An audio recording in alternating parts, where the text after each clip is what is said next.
Tennis ball वो हरी लाल पीली गेंदें जिनसे हमने चाहे कभी टेनिस ना भी खेला हो तब भी बहुत ज्यादा खरीदी है। क्यों? क्योंकि ये क्रिकेट का देश है और टेनिस बॉल से बेहतर क्रिकेट खेलने के लिए और क्या हो सकता है। पर टेनिस देखने और खेलने वालों की भी जनसंख्या भारत में कम नहीं है। और टेनिस क्यों ना पसंद किया जाए? टेनिस को एक एलीट खेल माना जाता है जिसे राजा महाराजा किसी जमाने में खेला करते थे।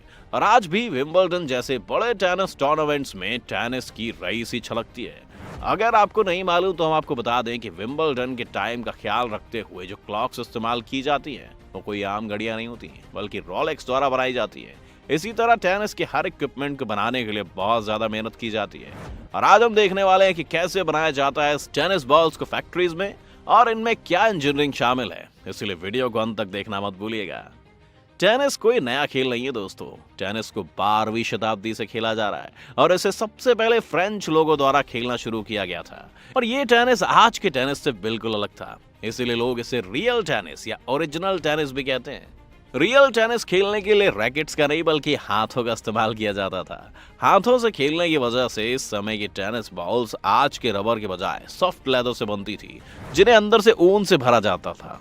चीटिंग और चोट के डर से फ्रांस के राजा लुई 12 ने टेनिस बॉल्स को बनाने के लिए चौक, मिट्टी और लकड़ी के बुरादे जैसी चीजों पर भी बैन लगा दिया था। 16वीं शताब्दी आते आते लोगों ने टेनिस में रैकेट्स का इस्तेमाल करना भी शुरू कर दिया। फ्रांस से ये गेम फिर तेजी से यूरोप में फैला और इसमें काफी सुधार आए। जब टेनिस इंग्लैंड पहुंचा तो टेनिस बॉल्स को लेदर और ऊन के बजाय पुट्टी से बनाया जाने लगा जिसके अंदर इंसानों के बाल डाल दिए जाते थे। अब ये सुधार था कि नहीं ये तो आप खुद ही सोचिए, पर इंग्लैंड के लोगों को टेनिस काफी पसंद था। इंग्लैंड के राजा हेनरी 8 जिनकी अय्याशी और शादियों पर एक अलग से पूरी वीडियो बनाई जा सकती है, वो भी रियल टेनिस खेलना पसंद करते थे। इंग्लैंड के ही पड़ोसी स्कॉटलैंड को ये दोनों ही तरीके अच्छे नहीं लगे, इसीलिए उन्होंने बॉल्स बनाने के लिए भेड़ों और बकरियों की स्मॉल इंटेस्टाइन का इस्तेमाल करना शुरू कर दिया। ये तरीका थोड़ा घिनौना तो था, लेकिन इससे टेनिस बॉल ज्यादा उछल पाती थी। इसके 300 साल बाद एक नई साइंटिफिक इन्वेंशन हुई और वो इन्वेंशन सभी के काम आई। फिर वो टायर कंपनियां हो या टेनिस बॉल मैन्युफैक्चरिंग। 1839 में जब चार्ल्स गुडईयर ने वल्कनाइज्ड रबर का आविष्कार किया तो टेनिस बॉल्स की सूरत बदलने लगी और टेनिस बॉल्स को वल्कनाइज्ड रबर से बनाया जाने लगा। लेकिन अब भी इसमें कमी बाकी थी। आप देखेंगे कि आज की टेनिस बॉल्स अंदर से खोखली होती है जिससे कि प्लेयर्स को ज्यादा कंट्रोल और बाउंस मिलता है, लेकिन उस वक्त तक टेनिस बॉल्स को अंदर से बाहर तक पूरी तरह रबर से बनाया जा रहा था। इसके बाद कुछ जर्मन इंजीनियर्स ने पहले बॉल के अंदर फ्लैनल भरना शुरू किया और उसके बाद डिसाइड किया कि वो उसे खोखला ही छोड़ देंगे और सिर्फ उसमें गैस भरेंगे। इसके बाद इन बॉल्स में कुछ नए नए सुधार होते गए और फिर जब 1972 में टेनिस टीवी पर दिखाया जाने लगा तो टेनिस बॉल्स का कलर व्हाइट से येलो कर दिया गया ताकि वो टीवी पर अच्छे से दिख सके। हालांकि टेनिस के सबसे बड़े टूर्नामेंट विंबलडन में ये बदलाव 1985 में आया। तो अब आते हैं टेनिस बॉल्स की मॉडर्न मैन्युफैक्चरिंग तक। आज के वक्त में बॉल्स फैक्ट्रीज में बनाई जाती हैं। इसके लिए नेचुरल रबर के साथ साथ सिंथेटिक रबर को भी ऐड किया जाता है जिससे कि बॉल बाउंस कर सके। ऐसे ही नेचुरल रबर में कुल 13 अतिरिक्त कंपोनेंट्स डाले जाते हैं रबर को परफेक्ट बनाने के लिए।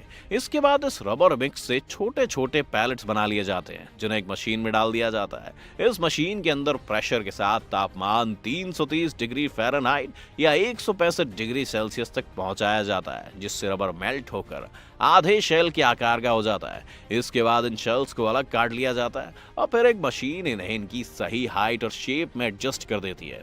इसके बाद इन शेल्स पर ग्लू लगाकर बाकी के हिस्से को इनके ऊपर जोड़ दिया जाता है। अब ये थोड़ा थोड़ा टेनिस बॉल की तरह दिखनी शुरू हो जाती है।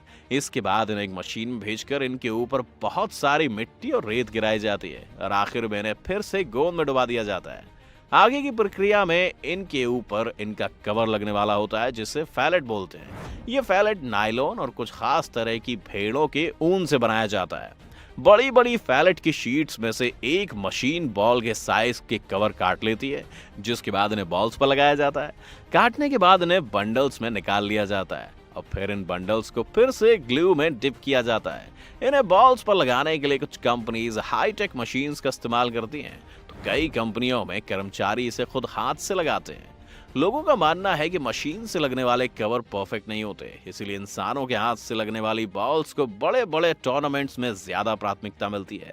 इसके बाद इन बॉल्स को टेस्ट किया जाता है और सब कुछ ठीक होने पर फिर से हीटिंग मशीन में डाल दिया जाता है, जिससे कि ये फेलेट्स अच्छी तरह से गेंद से चिपक जाएं। हीटिंग मशीन से आने के बाद एक बार इन्हें स्टीम मशीन से भी गुजारा जाता है, ताकि इनके ऊपर से निकलते रेशों को स्मूथ किया जा सके। स्टीम मशीन से बाहर आने के बाद ये गेंद बनकर बिल्कुल तैयार हो जाती है, जिन्हें फिर आगे पैकेजिंग के लिए भेज दिया जाता है और प्रेशराइज्ड ट्यूब्स में बॉल पैक हो जाती हैं। टेनिस बॉल आज के समय में एक बहुत बड़े स्केल पर बनाई जाती है। एक आंकड़े के मुताबिक हर साल 33 करोड़ टेनिस बॉल्स दुनिया भर में बनाई जाती हैं। जहां ये नंबर अपने आप में बड़ा इंप्रेसिव है, लेकिन इसके कुछ भीषण परिणाम भी हैं। टेनिस बॉल्स के साथ ये परेशानी है कि इनका रबर जल्दी से डिकम्पोज नहीं होता और प्लास्टिक की ही तरह कई सालों तक रहता है, जिससे ये वाटर और लैंड पोल्यूशन के लिए भी जिम्मेदार हैं। हर साल टेनिस बॉल्स की वजह से 20,000 टन कूड़ा जनरेट होता है, जो एक चिंता का विषय निरंतर बना हुआ है, वो भी ऐसे समय में जब भारत समेत बड़े बड़े देश क्लाइमेट चेंज और पोल्यूशन को लेकर बड़े बड़े सम्मेलन आयोजित कर रहे हैं और खुद को एक ग्रीन देश बनाने में लगे हुए हैं। स्पोर्ट्स कंपनी विल्सन ने इसे देखते हुए बड़ा फैसला लिया है। विल्सन ने ऐलान किया है कि वो सभी तरह की टेनिस बॉल्स को इकट्ठा करके उन्हें रिसाइकल करेंगे, जिससे इस तरह के मटेरियल बनाए जा सके जिससे नए टेनिस कोर्ट्स और बाकी तरह की चीजों का निर्माण संभव हो। विंबलडन टूर्नामेंट इस समस्या को लेकर काफी सचेत है और उन्होंने ये भी डिसाइड किया है कि विंबलडन में इस्तेमाल होने वाली सारी बॉल्स को रिसाइकल करते हुए घर बनाने के काम में लाया जाएगा। नहीं, ये इंसानों के घर नहीं होंगे। विंबलडन की ये टेनिस बॉल्स एक endangered Eurasian harvest mouse species के संरक्षण के लिए बनाए जाने हैं। इसके अलावा भी कंपनीज लगातार इस समस्या को हल करने का प्रयास कर रही है। आज का ये वीडियो यहीं तक था। अगर आपको ये वीडियो पसंद आया हो तो वीडियो को जरूर लाइक करें और कमेंट्स में हमें बताएं कि वो कौन सा भारतीय था जिसने सबसे पहली बार विंबलडन कप जीता था। इस खिलाड़ी के बारे में खास बात यह है दोस्तों कि इसी खिलाड़ी के बेटे ने फिर से 16 साल बाद एक और विंबलडन कप जीता था। इसके अलावा अगर आप किसी और विषय पर वीडियो चाहते हैं तो कमेंट्स में लिख सकते हैं। भाई जाते जाते चैनल को सब्सक्राइब करते जाइए और बेल आइकन दबाना बिल्कुल मत भूलिए।